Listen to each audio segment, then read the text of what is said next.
Great to see you this morning. All right, we'll see you again in the next hour. Let's get into our question of the day this morning, and it's quite a sensitive one, and it's never a nice thing to speak about. But there's been a lot of talk around the cost of a funeral these days, and also the logistics that goes into it, and talking to figures of a 25% at least increase in organizing a funeral.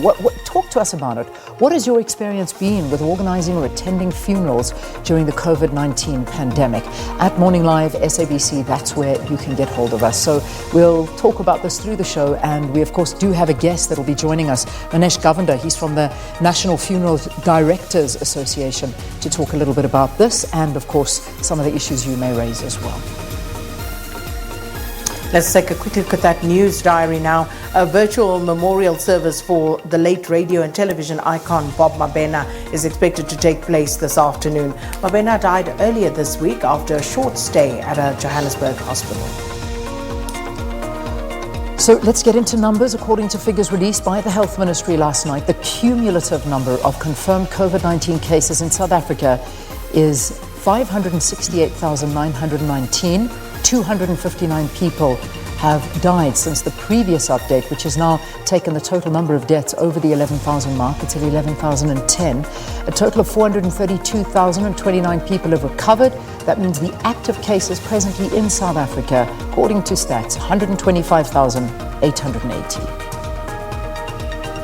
And those information numbers once more, should you need any more information, 0800 029 999 is the 24-hour hotline, or you can use the WhatsApp service 0600 123 456. Right, a quick breakdown into your provinces. So you can see Gauteng still topping the list in terms of the most reported cases, 194,685.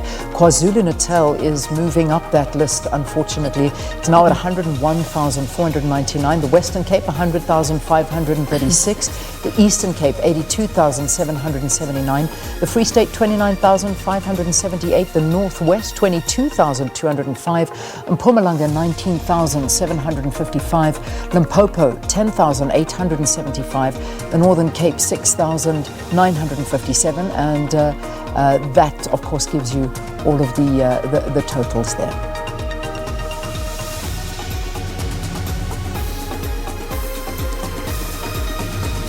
Right, let's take a look at those trending topics now. First up, hashtag level 2, and of course, Leanne, there was a meeting of the cabinet and of course the coronavirus command council.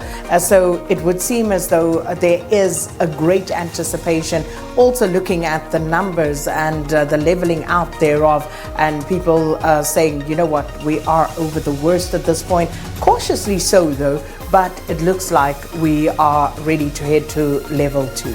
Yeah, although, I mean, I think it does come with a warning. This is the time to be really, really cautious, because, before, when everything was laid out for us to be very, very careful and lock ourselves away, as soon as we start going out, this is where we need to practice everything that we've been told, and just, take care of yourself, take responsibility for sanitizing, masks, all of that stuff. But yes, as you say, we are expecting a family meeting any day from now. It needs to happen. We need to hear from our president. It usually happens on a Thursday, don't they, the family meetings? It does, but you never know. I don't know. We keep guessing always, but so, nothing confirmed. So we're not sure when, but we'll see how the day goes if anything is announced.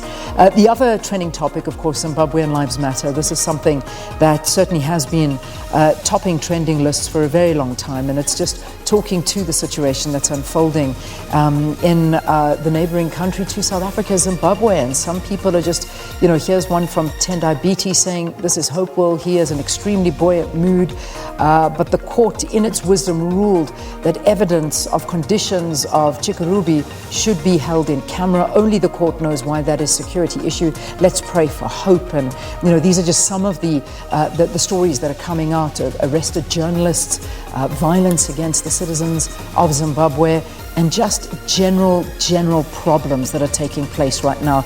And a lot of people speaking out against President Mnangagwa and his rule of law, which is, a great concern.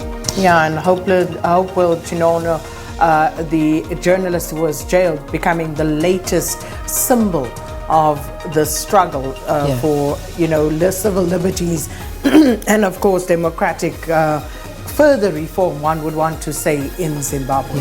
Yeah, indeed. All right, Rosalind is the next one. I think we have I'm not sure if we've got the video that comes up on this one. And this is, unfortunately we don't have it. It is a pity because it'll give perspective as to it. Do you want to just sort of take this one, Sakina?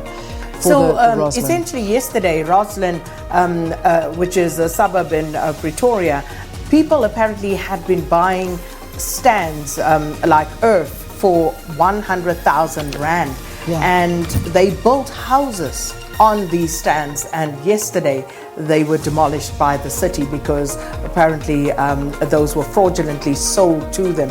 And maybe this is something to hone in on maybe tomorrow, Leanne.